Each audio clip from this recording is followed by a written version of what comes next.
आपने अभी recently Kabul airport की ये तस्वीर तो देखी ही होगी, जहां बहुत सारे लोग अपनी जान बचाने के लिए एक चलते हुए हवाई जहाज में बैठने की नाकाम कोशिशें कर रहे हैं और उनमें से बहुत सारे लोगों की आसमान से गिरते हुए तस्वीरें भी दिखाई दी। और इसी के साथ एक सवाल सबके मन में खड़ा हुआ कि क्या कोई आदमी किसी हवाई जहाज की खिड़की पर लटक कर या उसके पहियों में छुपकर या प्लेन की छत को किसी दरवाजे को पकड़कर क्या कोई इंसान ऐसे हवाई सफर कर सकता है और क्या वो बच सकता है? दोस्तों जरा आप सोच कर देखिए, ये सोचने में मुश्किल लगता है, उससे कहीं ज्यादा ये खतरनाक है। ये बात है सन 1986 की पंजाब में, जब दो भाई रहते थे। एक का नाम था प्रदीप सैनी और दूसरे का नाम था विजय सैनी। जिसमें विजय छोटा था, उसकी उम्र 19 साल थी और प्रदीप बड़ा भाई था जिसकी उम्र थी 23 साल। दोनों लड़के के पिता एक किसान थे और ये दोनों भाई कुछ कारणों से भारत से बाहर विदेश जाना चाहते थे। जब लीगली वीजा लेकर किसी देश में जाना तो उनके लिए बहुत मुश्किल था, लेकिन उन्हें एक एजेंट मिला जिसने कहा कि तुम सीधे रास्ते से तो लंदन नहीं जा सकते, लेकिन तुम्हें सीक्रेटली प्लेन में लगेज यानी कि सामान रखने वाली जगह में अपनी सेटिंग से बैठा दूंगा और तुम्हें वहाँ पर एयरपोर्ट पर उतार दिया जाएगा। वो दोनों भाई इस बात के लिए राजी हो गए, लेकिन वो एजेंट बार बार टालता गया। दिन बीतते गए और उनके जाने का कोई जुगाड़ नहीं कर पाया। यहाँ दोनों भाई परेशान है, किसी भी हालत से बाहर जाना था उनको, लेकिन अब जाए तो भाई जाए कैसे? और दोस्तों यहाँ से शुरू होती है एक असली कहानी। ये दोनों भाई सोचते हैं कि कोई बात तो बन नहीं रही, तो खुद ही कोशिश कर लेते हैं और खुद अपने बल पर लंदन चले जाते हैं। अब ये निश्चय के बाद दोनों भाई पंजाब से दिल्ली आ जाते हैं और दिल्ली में ये इंदिरा गांधी इंटरनेशनल एयरपोर्ट के चक्कर काटने लगते हैं। साल था 1986, सितंबर का महीना था और ये दोनों भाई भी थोड़े बहुत पढ़े लिखे थे। दोनों भाई एयरपोर्ट के आसपास की इंफॉर्मेशन कलेक्ट करने लगे। ये जानने लगे कि कब कहाँ कौन तैनात है, कितनी पुलिस कहाँ पर है और एयरपोर्ट के अंदर जाने के क्या क्या रास्ते हैं। अब दोस्तों सीधी बात है कि मेन डोर से तो अंदर जा नहीं सकते, इसलिए उन्होंने एयरपोर्ट के पूरे कंपाउंड को समझा और ये जान लिया कि एयरपोर्ट बहुत बड़ा है और इसकी कई कई जगह पर दूर दूर तक दीवारें फैली हुई है और ये जगह सुनसान भी है, जहाँ कोई आता जाता नहीं। और आखिरकार सितंबर से अक्टूबर तक एक महीने की रेकी करने के बाद ये दोनों भाई एयरपोर्ट के अंदर घुसने का एक फाइनल रास्ता ढूंढ लेते हैं। और इस सब के बीच वो लोग ब्रिटेन जाने वाली, लंदन जाने वाली कितने फ्लाइटें हैं, उनकी टाइमिंग क्या है, ये सब भी पता लगाते हैं। अब आखिरकार ये दोनों भाई एयरपोर्ट के अंदर दाखिल होते हैं और प्लान के मुताबिक एक प्लेन के रनवे पर चले जाते हैं, जहां पर प्लेन टेक ऑफ करने से पहले कुछ देर खड़े रहते हैं और उसके बाद ये दोनों भाई सिक्योरिटी और लोगों से बचकर प्लेन के लैंडिंग गियर में बैठ जाते हैं। प्लेन का लैंडिंग गियर दरअसल बड़ा होता है, उसमें टायर के फोल्ड होने के बाद भी एक आदमी साइड में कोने में बैठ सके उतनी जगह होती है। और ऐसे में दो अलग अलग लैंडिंग गियर में, यानी कि एक लैंडिंग गियर में प्रदीप अपने आप को छुपा लेता है और दूसरे लैंडिंग गियर में उसका छोटा भाई विजय खुद को छुपा लेता है। दरअसल इससे पहले इन दोनों भाइयों ने इसके बारे में फुल इन्फॉर्मेशन कलेक्ट की होती है।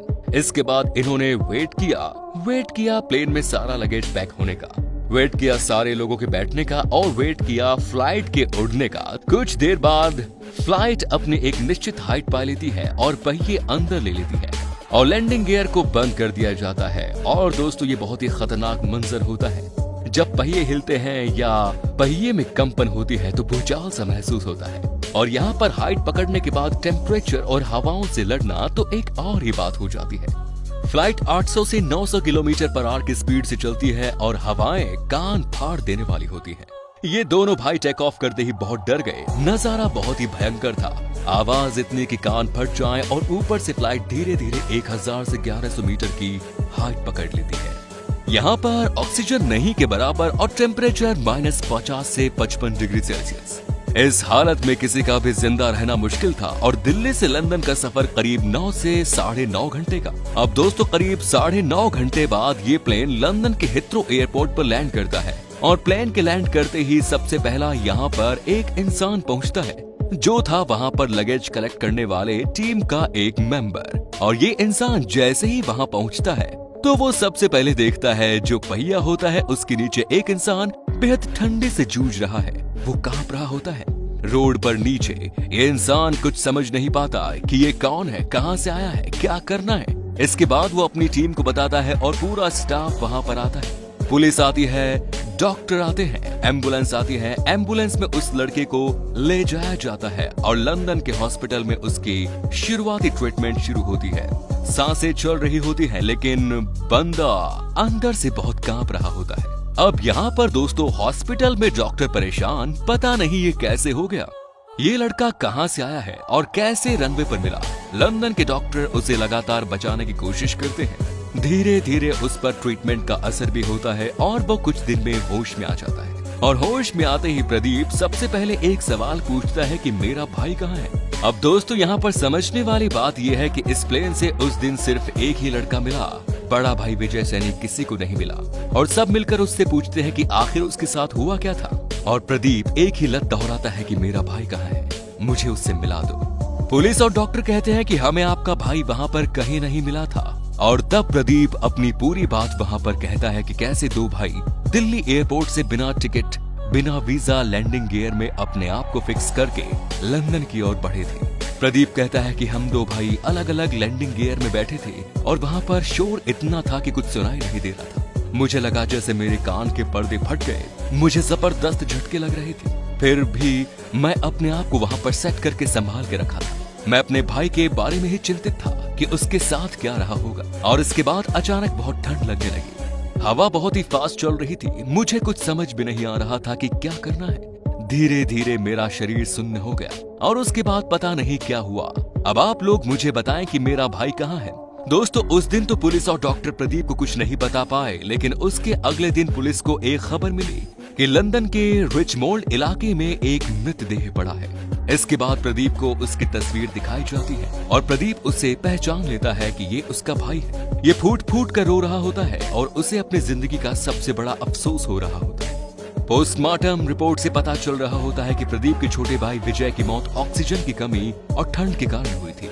और जब लोगों को प्रदीप की बात पर विश्वास होता है और पता चलता है कि कैसे दो भाई भारत से लंदन प्लेन के लैंडिंग गियर में बैठकर निकले थे और कैसे उसमें से एक भाई बच गया, तो किसी को इस बात पर यकीन नहीं हो रहा था। इस पर कई रिसर्च टीमों ने रिसर्च किए और एक रिसर्च टीम ने इसके ऊपर पूरी छानबीन कर ये कहा कि प्रदीप के बचने की कोई उम्मीद तो नहीं थी, लेकिन कुछ वजह थी जिसके कारण ये उस विपरीत हालात में बच गया।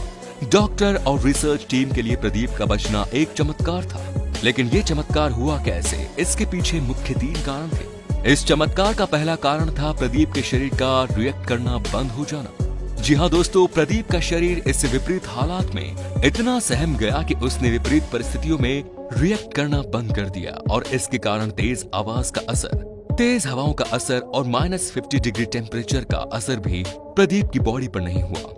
यूं मानो उसकी बॉडी फीलिंग लेस हो चुकी थी। दूसरी चीज ये थी कि प्रदीप के अंदर एक स्ट्रॉन्ग विल पावर था और तीसरी चीज वो शरीर से मजबूत था। ये चीजें थी जिसने उसे इस विपरीत परिस्थिति से बचाया।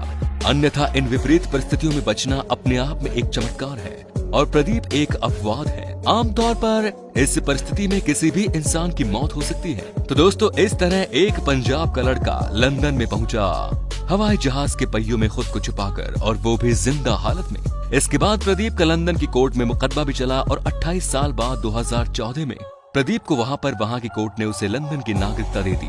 आज प्रदीप की उम्र करीब 45 साल है। प्रदीप अपने बीवी बच्चों के साथ आज भी लंदन में ही रहता है और वो लंदन के हिथ्रो एयरपोर्ट में ही बतौर ड्राइवर का काम करता है। तो दोस्तों ये थी एक सच्ची कहानी। आपको कैसी लगी हमें जरूर बताएं। फेसबुक पेज को फॉलो जरूर करें। धन्यवाद।